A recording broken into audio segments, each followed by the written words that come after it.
Good afternoon, Lord. Welcome to this episode of this, that the Lord has. We shall rejoice and be glad in it. A very special guest with us, a friend and Callahan. She is a group located in, and we are today. We've themed this show, spring cleaning our financial houses. We are going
away from talking about finances. We steer away from it. Finances.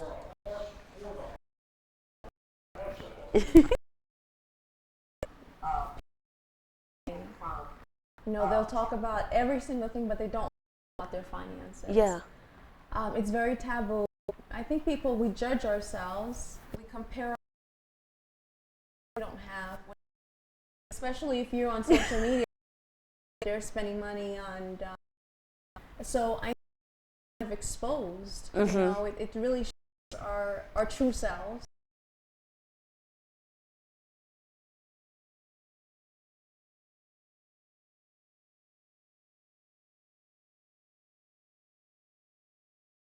Want to see go in life and what others doing, don't you find it key for us to not compare ourselves to what others are doing, because just juxtaposed to not talking about it, pretending inside, look outward, not even in your own household, look inside. What is the feeling if I come to you and I'm telling you about all of my symptoms? I'm not saving, I'm not dealing with it. If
and I was hoping that you answered the question that way, because I think that before we go to a physician, if we're having a health issue, many times we self-diagnose ourselves based on what we might feel.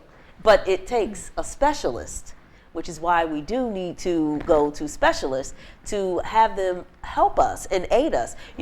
Money And talking about money is something that we have to be honest first with ourselves. Don't you agree? We have to first be honest with ourselves, because if we're not honest with ourselves, the same way as if we go to the doctor, we know we're feeling something, but because we don't really want to hear what the doctor has to say, or we don't want him to test certain areas because we are afraid maybe of what he'll tell us, we'll tell him just what we want him to know about the symptoms. But it's really important to come very transparent when you're talking to someone to help you with your finances, because unless you really get to the root of the problem, I know for myself, I'm not certainly talking as an expert. Thank God I'm a much better steward than I was in, my younger ages. And, I've learned from a lot of mistakes. So it helps you in future decisions to be more financially astute. But I want to talk for a second about some of the very bare minimum things that we should be thinking about before talking to someone about our finances. First of all, do we need to make a significant amount of money in order to save, invest, and pay down debt? Or is it just the stewardship? Or do we need a lot of money? Like, honestly, what do you think about that? I think you've asked me 3 questions. And I want you to answer whatever you want to answer. Okay. So do you need a lot of money to invest? Is that the question? The main question, and then I'll address some of the other ones. Yes. So you don't need a lot of money to invest. You do need a starting point. I do recommend people saving enough, at least, a couple $1,000s if they want to start to invest. Mm-hmm. You also asked me about if you're going to go see a financial advisor, there's different types of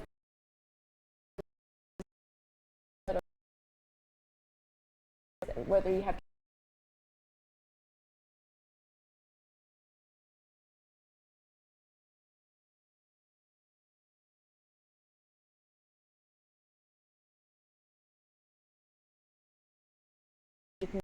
about finding the right person to assist you. And that's wise. Now, let's talk a little bit about spring cleaning. Spring cleaning our financial houses. I come to you and I'm at something elected. That's why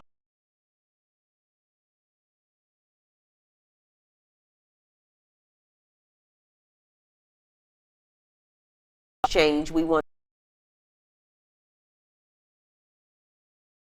So let's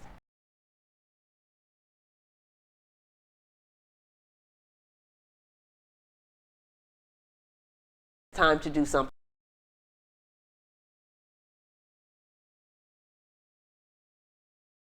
causing me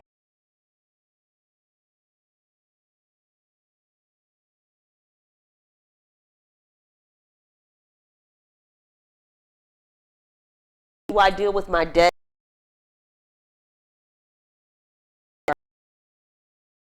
avenues to talk about someone that pays their but they do have debt. Is that a priority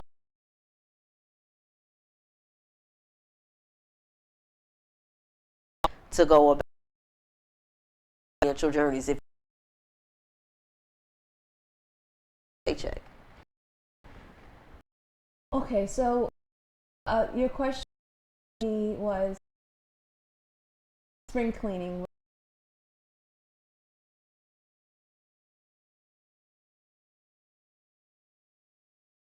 Their home.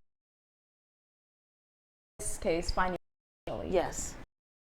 They're one of the first because it's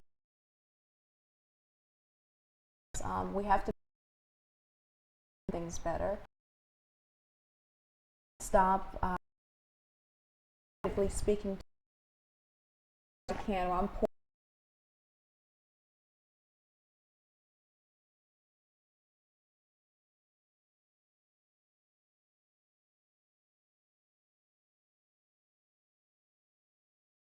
We got to change that to believing that we are prosperous. Yes. You know, that money is flowing to us. Yes. And that we are debt free, and Yes. proclaim all these things and actually believe it.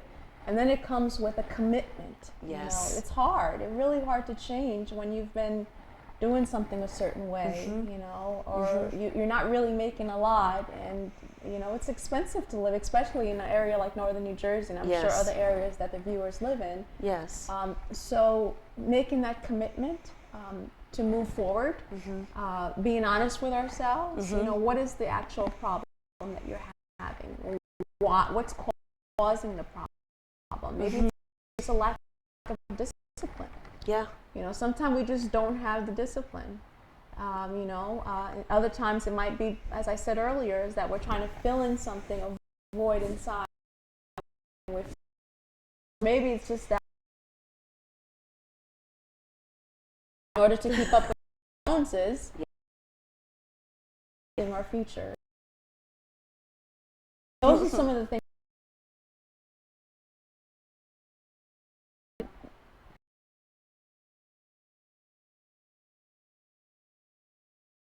You want to move forward. You had a second. You're on it, so I got. God, please help me remember. Are good. We're Part to the question. What is the first? What is the first? Do you handle debt first? I think you really got to simultaneous. This needs to be I agree. on getting it down, because you know you really not going to be able to get without handling simultaneously. You know, we could be debt and maybe putting in a savings account. Right. Is willing and is. Now, do you talking to women, although today we know that you listen to the things we talk about, and we certainly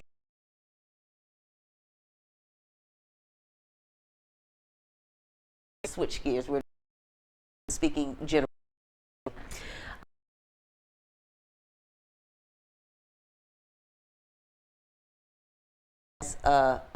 Shopping issue.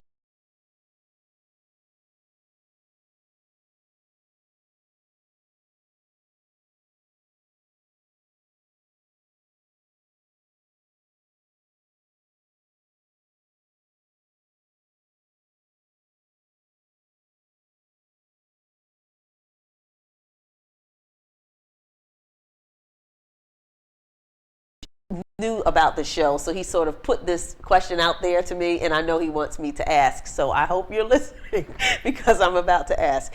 Someone has a shopping problem, and they make a lot of money, but they spend sometimes $5,000 on shopping sprees. They are not in debt. They have the expendable income to do this. They're spending this money, but then they go through phases of depression because they say, take my card, take this credit card and don't give it back to me, no matter what I do.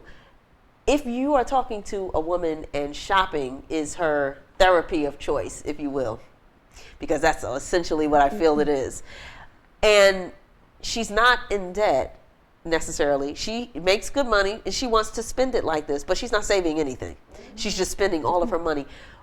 How do you counsel her, or what steps would you take to get her to be in a committed place to start putting money aside and enjoying her life? Because some people really do have enough money to spend on things and vacations, but then it's, decadent. They don't know when to stop. It's over the top.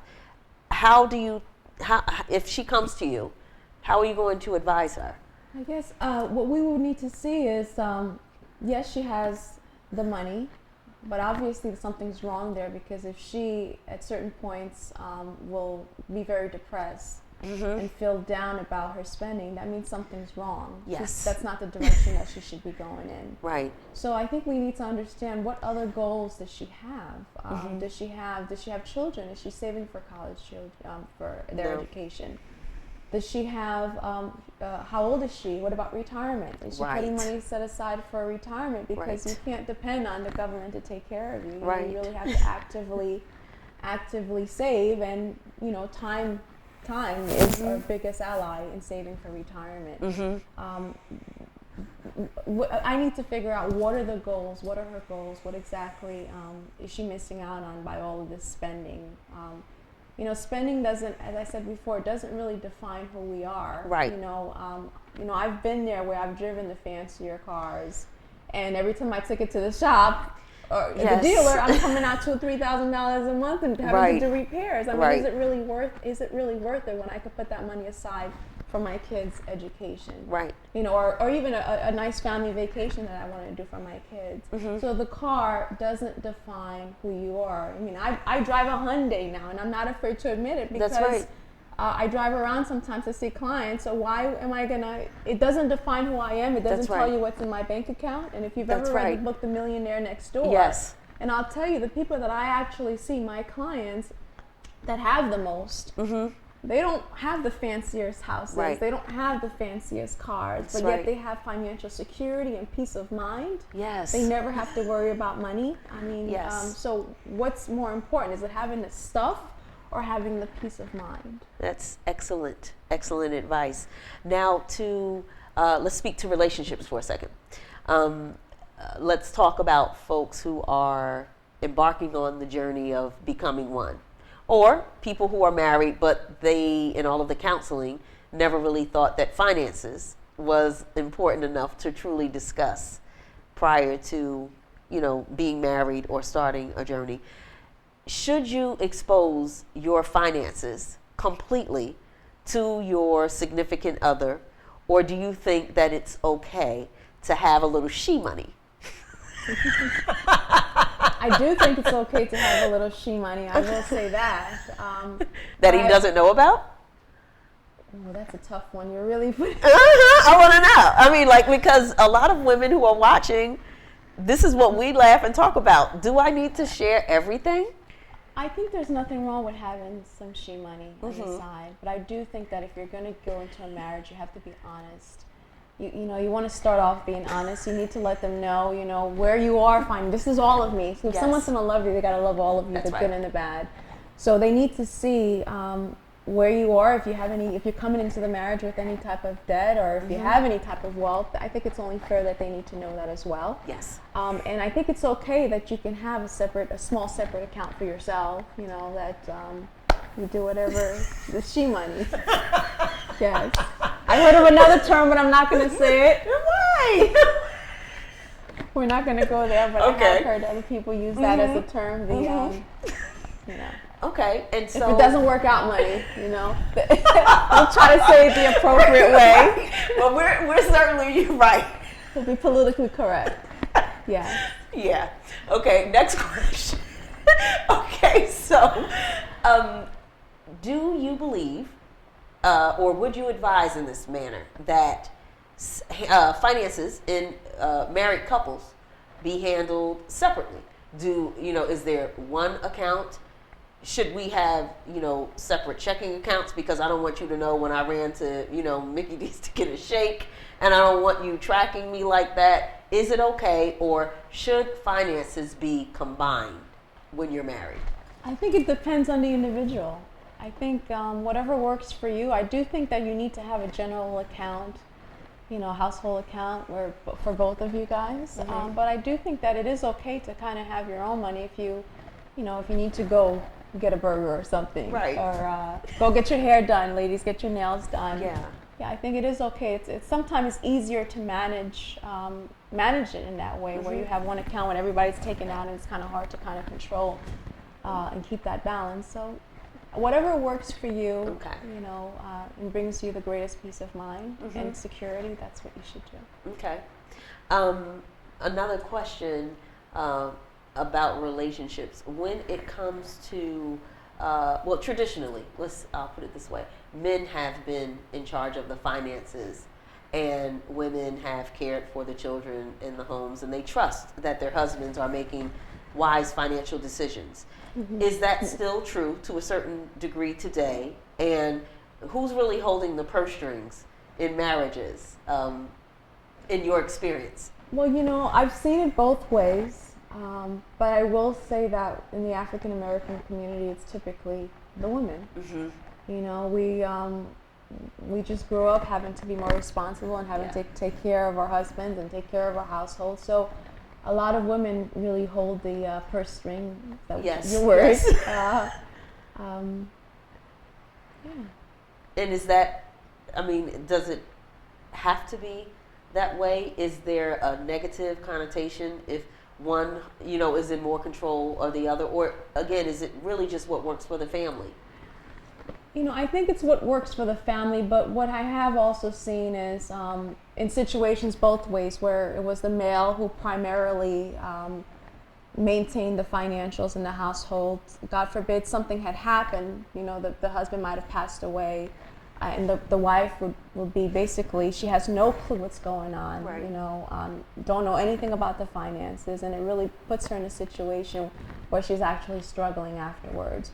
I've also seen it where the wife was in control of the finances. I remember I worked at a bank at one point, and one of my clients, when the wife passed away, he came and he was crying because he just had no idea, not even how to manage the bills. He didn't know anything about writing a check. He didn't know, so I had to sit there and teach him how you write a check. So it can happen either way. So I think one person can be responsible primarily for paying the bills, but we need to let the others know what's going on. Yes.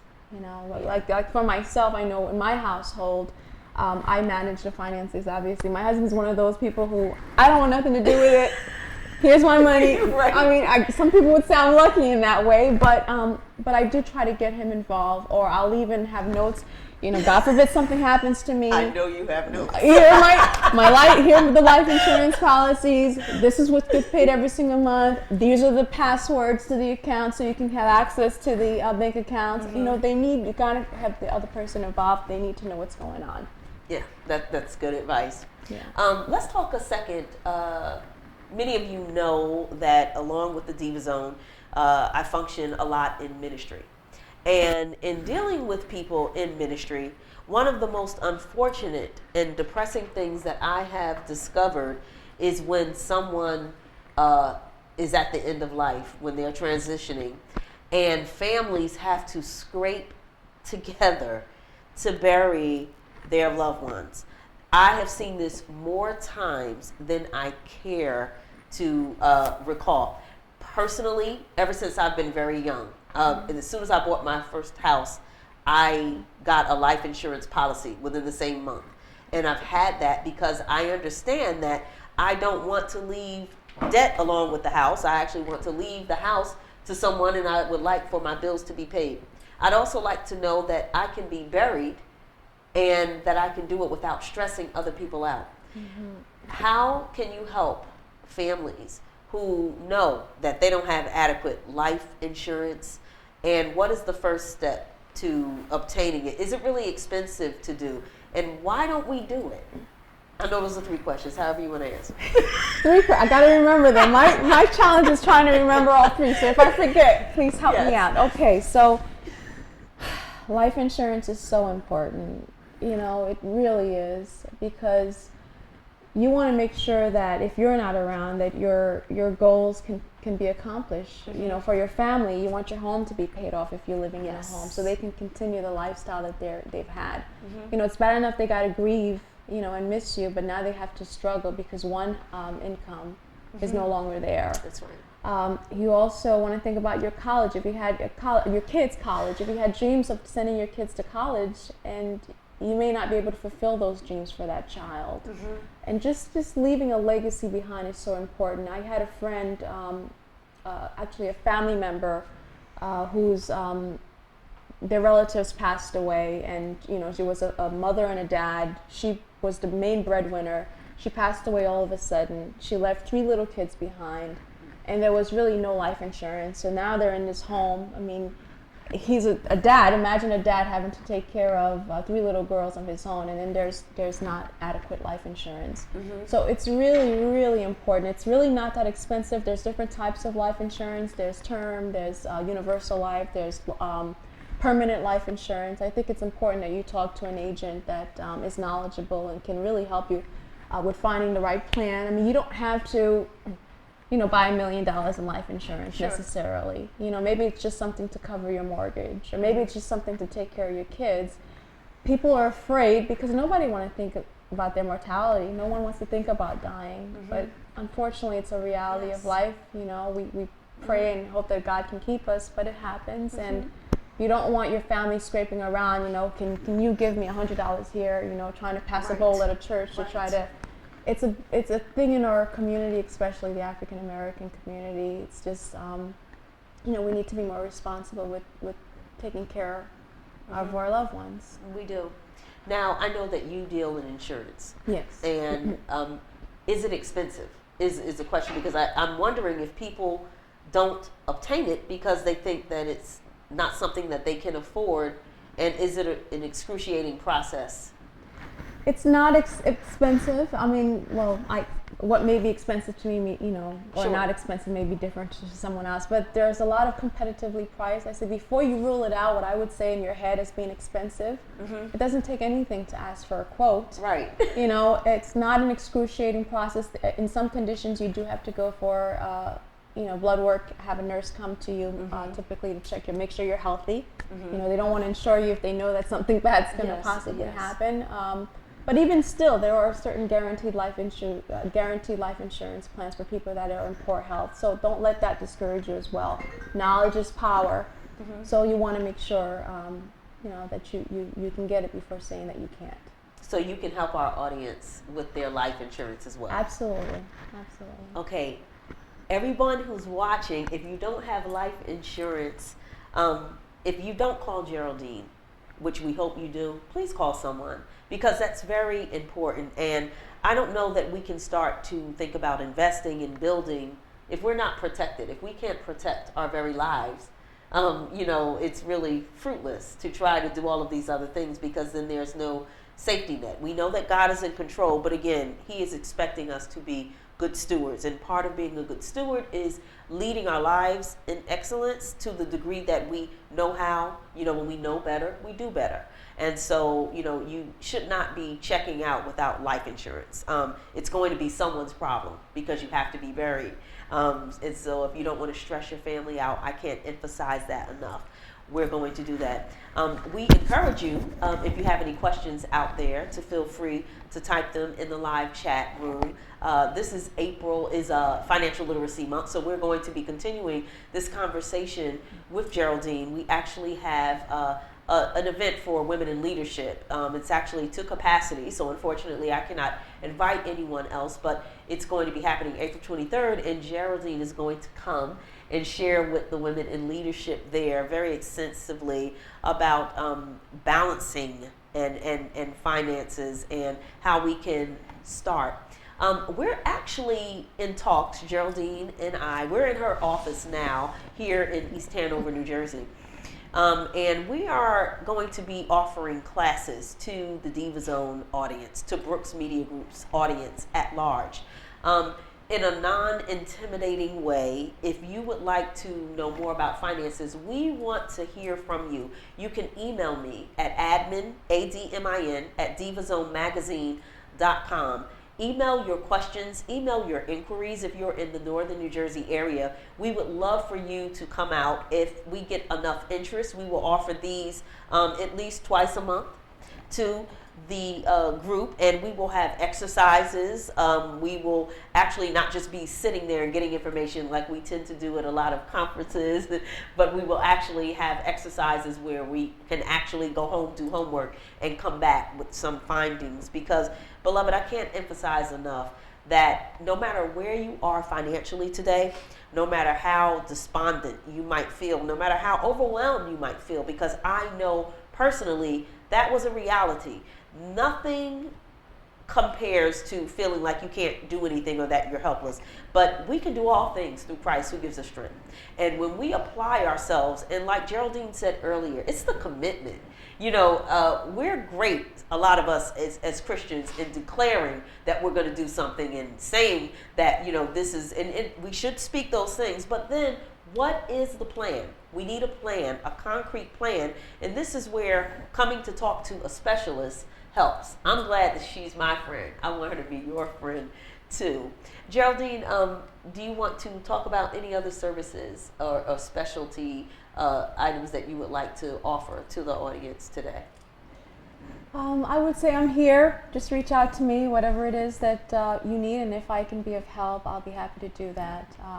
You can reach me at my office. It's 973-325-7500, and I look forward to assisting you in any way I can. Okay, we're going to be talking to Geraldine again later this month, so we want your questions. We want to know if you're interested in attending the classes. Again, don't be afraid. And listen, if you know me, it doesn't matter if you know me. I won't know what you're talking to Geraldine about. You need to understand that because we operate in integrity, and confidentiality is huge. So you don't need to feel that way. She's not going to tell you what I talk to her about, and she's not going to tell me what you talk to her about. But please don't think that you cannot start leading your best life and get on the right financial path, regardless of where you are. You can be starting with, very little credit, no credit, or really bad credit. No matter where you are, you can build and you can rebuild. And God is a God who restores. Mm-hmm. God doesn't leave us in the dark. So we don't need to think that we don't have anything to start with. If you bring your broken pieces, that's the goodness of our God. He is the potter. So he will put you on the wheel and he'll start formulating it and putting it back together. Don't lose your marriage over bad financial decisions. Get help. Come together as a couple. If you are pretending that you have something that you don't, stop it because it's only hurting yourself. Mm-hmm. Stop spending money that you don't have. And who are the Joneses anyway? Have you ever met them? We're trying to keep up with these folks. I've never met them. I mean, I know a lot of real Joneses, but these, Joneses that we're trying to keep up with, I've not met them yet. And one thing that I do know is that they don't pay any of Najiyyah Brooks' bills at the end of the month. So right. I'm not really concerned about what the Joneses think. And I hope the same for you. It has been a pleasure with you joining us today. Again, we've been talking to Geraldine Callahan, owner of Callahan Financial Services Group in East Hanover, New Jersey, and I encourage you to talk to her. This show actually will be taped. You can go back and archive.